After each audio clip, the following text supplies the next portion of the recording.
All right, so I'm here with Chelsea. Chelsea, how old are you? I'm 31. Are you originally from Arizona? Yeah, born and raised. What part of AZ? Just kind of like every year my parents moved around. Well, they separated when I was 8, but I moved around at least once a year, sometimes twice, to different parts of Arizona.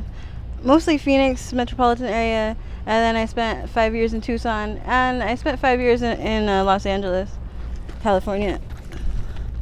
And what's your current situation right now? Are you homeless? Yeah, I recently got evicted. I'm SMI, and I was placed in housing with another SMI person. That's like government housing voucher thing. I'm not really sure how it worked, but I ended up getting evicted, and also I found out like the supervisor for the housing, he was like a huge creep.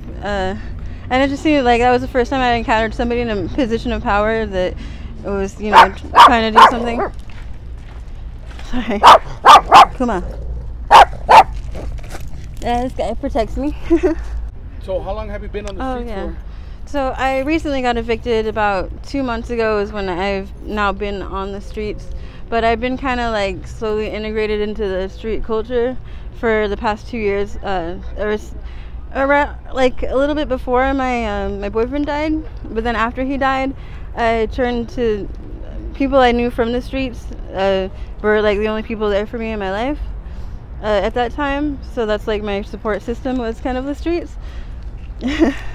So that integrated me into knowing everybody, and then when I got evicted, it kind of came easy to me to find friends because I already met most of them. So you don't have any family out here? I do have family. I was surprised this time around, like, my family has not, they usually have always been there for me, and I fully, like, depended on them, and, I thought, like, 100% they'd always have my back, but this time, like, my parents just recently got back together after 22 years separated, and it's been kind of strange. Like, I'm happy for them, but it seems to have like disconnected me from them a lot. And last week I saw my dad across the street, and he crossed the street and like didn't acknowledge me. It was so weird. I'm sorry to hear that. Do you still talk to them?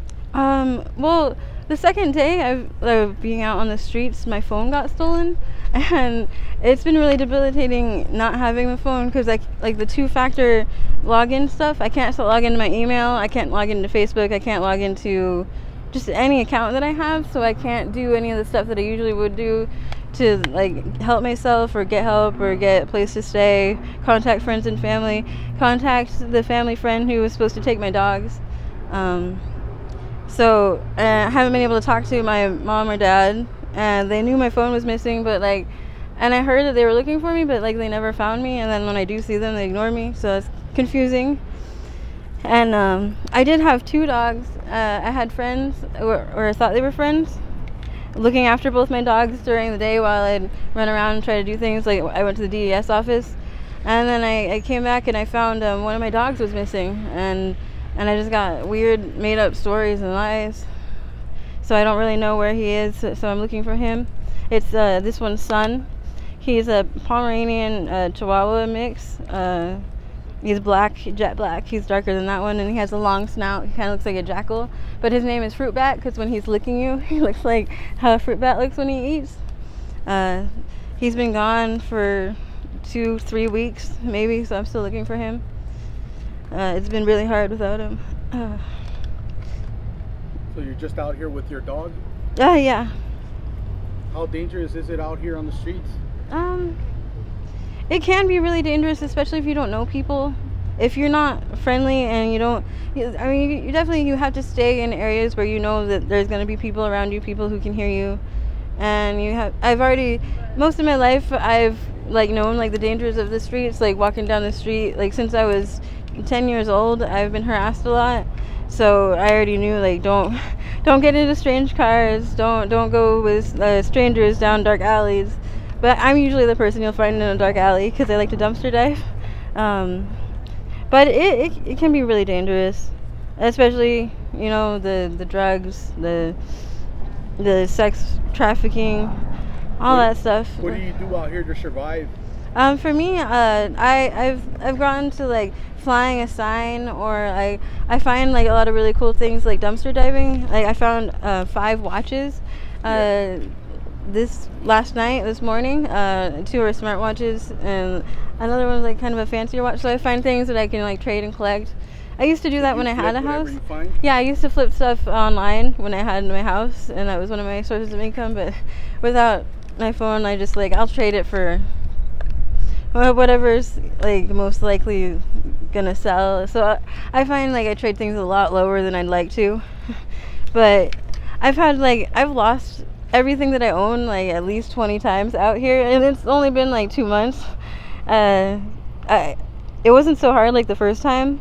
I thought it would have been harder to lose everything that belongs to me, but it wasn't that hard. But it's just like the repetition of just losing everything over and over again, and like thinking that you can trust people and learning that you can't trust anybody, no matter how close you think you are, or how how they might just seem to have like a naivety about them when they truly don't, and they're using that to gain your trust. You can't ever ask anybody to look after your stuff ever. Always hold on to the things that are precious to you. I don't like your dogs. I found like I tried to go into the library earlier today, and the security guy like jerked me around. He like first asked me to park my cart around the corner.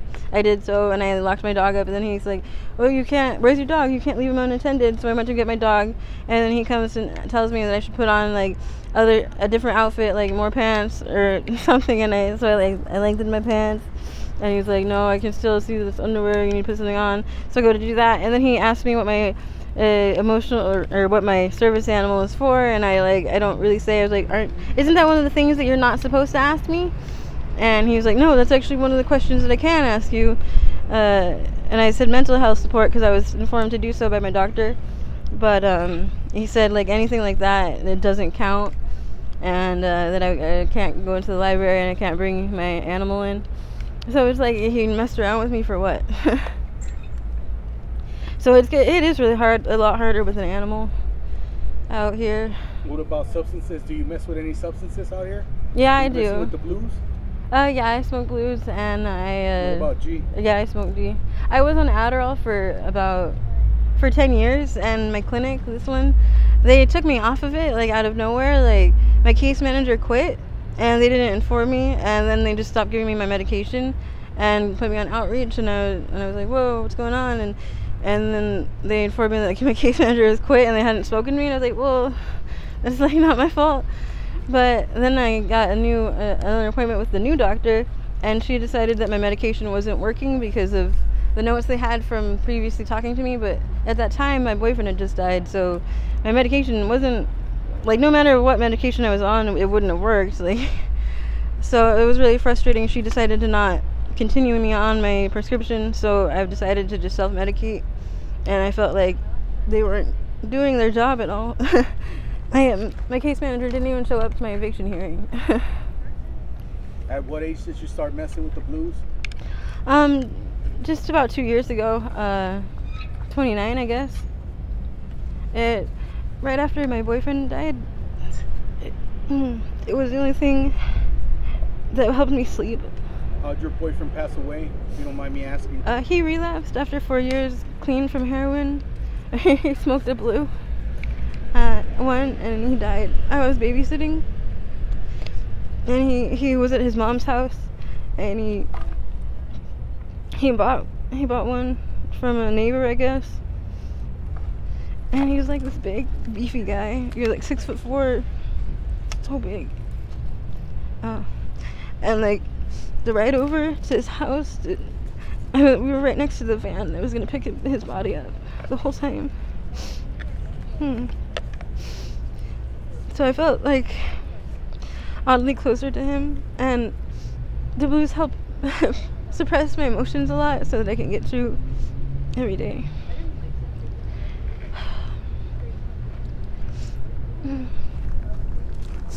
I haven't done any of the therapy that I was supposed to do, like the grief counseling.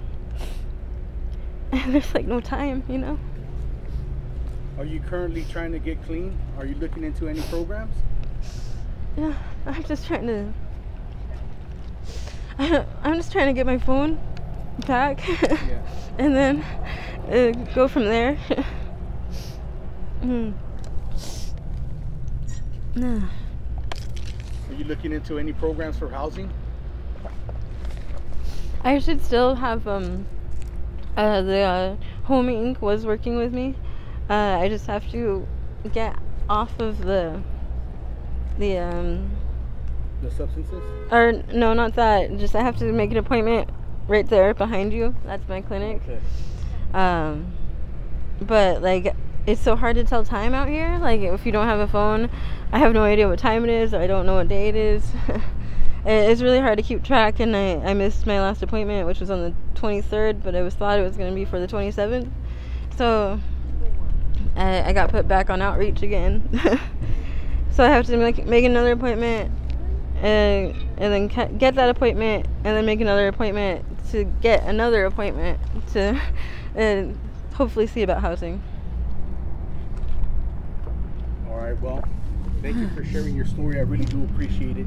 Are you okay with me using this on my YouTube channel? Yes. And just in case some of my 100%. subscribers want to reach out to you with any sort of help or donations, do you have any social media or any email or anything that you want to put out there? I have my PayPal, and I'll have to look it up. Could you put it on after? Okay. Do you have an email? Right now my current email that I can access is alientrashprincess@gmail.com. And how do you spell all that? It's A-I-E. Wait, how do you? Well, it's how you spell alien, trash, Okay. and princess. It's the normal spelling at Gmail. It's hard for me to like visualize words. I'm more of like a writer. Okay. Where are you going? Yeah, that's fine. Just in case one of your loved ones gets to see this interview, what would you like to tell them? Well, I miss you guys and I love you guys. That's it.